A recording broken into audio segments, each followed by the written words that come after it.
Hello everyone, class 6 exercise 2.3 question number 1 कहता है which of the following will not represent zero.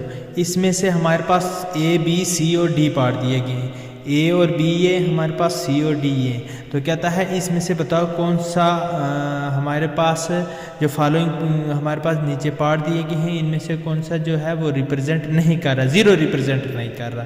तो देखते हैं हम सोल्यूशन, देखो कैसे निकालते हैं। जैसे ए है 1 + 0, 1 + 0 को हम लिख सकते हैं 1 + सोल्यूशन 1 + 0 = 1। 1 में 0 को जमा करो 1 ही आएगा, तो आंसर इज 1 आया। तो ये it does not represent zero, ये 0 को रिप्रेजेंट नहीं करेगा, ये 0 शो नहीं करेगा, इसलिए ये 0 रिप्रेजेंट नहीं करता। दूसरा पार्ट है 0 × 0, तो 0 को मल्टीप्लाई करेंगे 0 से तो 0 आएगा, आंसर इज 0। तो इसका मतलब इसका आंसर 0 है, इसका मतलब ये क्या करता है, रिप्रेजेंट करता है 0 को।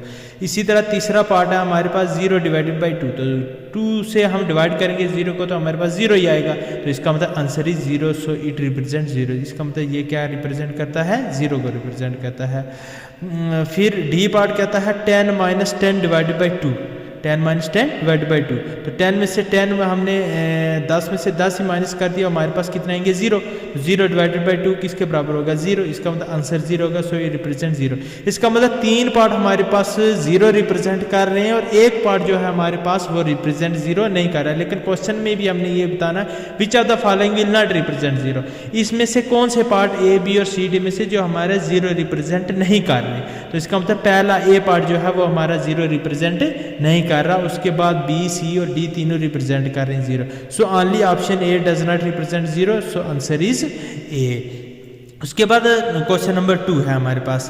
क्वेश्चन नंबर 2 क्या कहता है, कहता है if the product of 2 number is 0, अगर किसी भी 2 नंबर का 2 होल नंबर का, if the product of 2 whole number is 0, अगर किसी भी 2 होल नंबर के प्रोडक्ट का 2 होल नंबर का प्रोडक्ट अगर 0 है, तो कैन वी से दैट, क्या हम कह सकते हैं 1 और बोथ, एक या दोनों ऑफ देम विल बी 0, कि उन दोनों में से एक या दोनों भी 0 हो सकते हैं, 0 होंगे।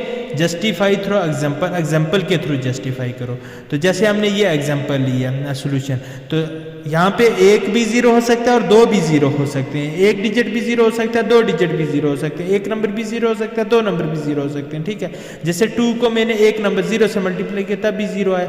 लेकिन यहाँ पे क्या है, क्या क्वेश्चन कहता है क्या हमारे पास एक या both of them will be 0, क्या दोनों 0 हो सकते हैं या एक ही 0 हो सकता है। दोनों भी 0 हो सकते हैं और एक भी 0 हो सकता है, लेकिन दोनों ही अगर 0 ना हो तो वो हमारे पास 0 कभी नहीं होंगे। जैसे हमारे पास एक प्रोडक्ट करने के वक्त, मल्टीप्लाई करने के वक्त, तो 2 × 0 = 0, इनमें से एक 0 था तो 0 आ गया, इनमें से दोनों 0 नहीं है तो नहीं 0 आया, इसमें से भी दोनों 0 नहीं है नहीं 0 आया, इनमें से भी दोनों 0 नहीं है नहीं आया।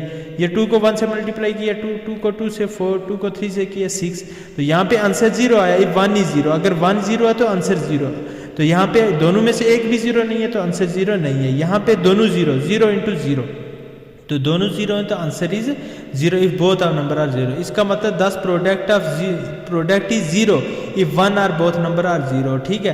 प्रोडक्ट 0 हो सकता है अगर एक या बोथ दोनों नंबर ही 0 हो, तो अगर एक नंबर भी और या दोनों नंबर भी 0 हैं तो प्रोडक्ट हमारा 0 हो सकता है।